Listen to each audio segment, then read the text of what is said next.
pretty wand is mine. Wonder what would happen if I cast a spell.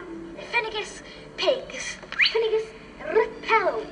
Oh my god, where did I come from? Hi, my name's Lewis. I'm 10 years old and I have made 2 films. One of them is called Two Lost Boys, and I didn't know what the title of my second film's called yet because it's just newly made. It's about like 2 people finding magic stuff and then do magic tricks. It's just like a Harry Potter film. Oh, look, a spell book. This shall be my one. This will be my one. I was just reading a Harry Potter book and then Simon came in and was like, so what do you want to do the film about? And I was like, I normally like have a joke about it and I'm like, Harry Potter? And he's like, fine then, so we done one about Harry Potter. And I believe you've had experts helping you. Who's been helping you? Simon from Peacocks and Nicole from Peacocks. Well, it's mostly Simon because he does the video work, and they were saying like, just try and put all your best into it, and if you don't manage, we'll just try and do that scene again. And we've done scenes at different times and it took us 2 hours to do it. When you first saw it, what was going through your mind? What did you think? Oh my god, I can't believe I done that.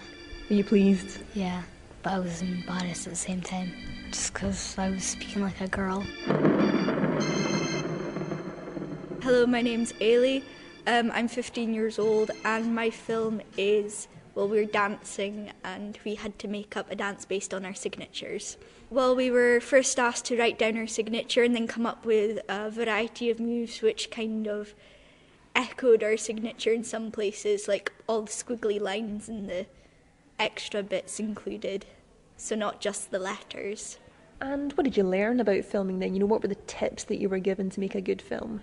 We were told not to just focus on the whole body. We were told to focus on little bits of the body, like the hands, like we have a lot of shots of the hands. And I wasn't really involved in much of the editing process, but I could really see what the people who did the editing really wanted to envisage, so it was fun. And what about trying to film someone while they're moving and jumping around? How did you get around that difficulty? Well, it was quite hard because everyone's moving, but you had to split up the dance into sections, so you'd do one bit and you'd go, okay, this time I'm focusing on the feet.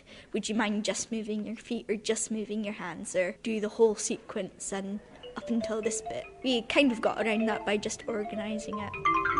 I'm Jack and I'm 13. I'm Vito and I'm 10. And what was your film called? Brothers McLeod OMG. So Jack, tell me, why did you get involved in this? To learn more about animation and how to use the equipment. I learned about software you can use to make animation and how to do stop and play animation. It was quite easy because you just had to move about and take pictures. So Vita, tell me, what did you do? Made animation with the McLeod brothers. And what did you enjoy most about it? I enjoyed making our characters, drawing them and telling them where they lived and what they did. So Jack, tell me, what was the hardest part? Coming up with ideas for your character, to be telling them what he was like and drawing him. And for the future, is this something you want to do maybe in university and for a living, or is it just for fun? Tell me more. No, I want to do it when I grow up. I like to do animation as a job.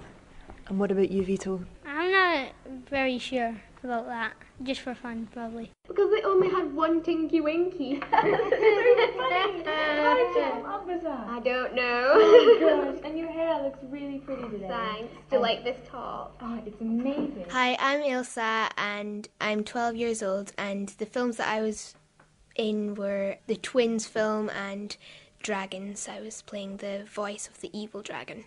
And you played both twins. How hard was that?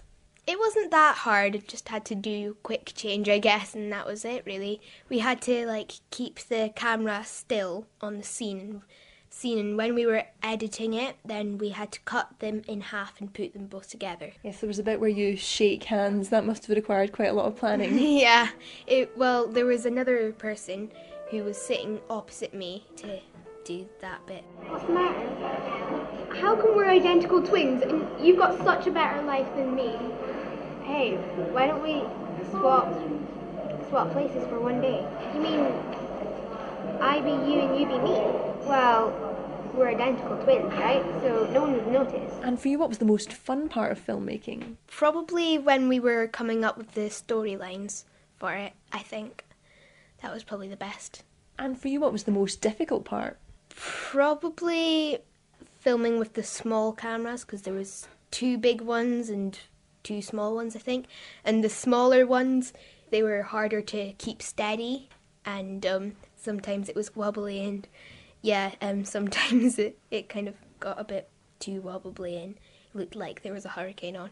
Hi, my name's Simon Farmer. I'm a freelance video producer. And when the kids first come to you, are they quite reluctant to put forward their ideas, or are they straight in there? I think it depends on the kids. Some of the ones that are really quiet to begin with end up being the ones that really get the most out of it, and then sometimes when you work in sort of one-on-one sessions, for example, the ones that seem maybe difficult or something, when they're in a sort of group, they can often be the ones that get quite a turnaround. In this case, a lot of the children wouldn't necessarily have the chance to do this kind of work, so for them to get the opportunity to do something like this, and then not only that, but to see the whole thing through from start to finish, and then produce something that I think is actually, you know, a nice piece of work. I'm really glad to have been involved with it. And is it realistic that a kid from Aberdeen can go on and become a great filmmaker known throughout the world? Anything's possible. I think that's what I've learned from the project and kind of what I've been trying to put onto the kids. I mean, that's my own philosophy. It's like, you know, if you believe in something and you carry it out and you just have a go, yeah, they could go on and do more in the future. And it's good to get them young, before they get the boundaries, before people tell them, you know, you can't do this, you can't do that. Before any of that happens, they realise, you know, I could do this. Well, no, I've still got a wand and a spell book. Let's get rid of it.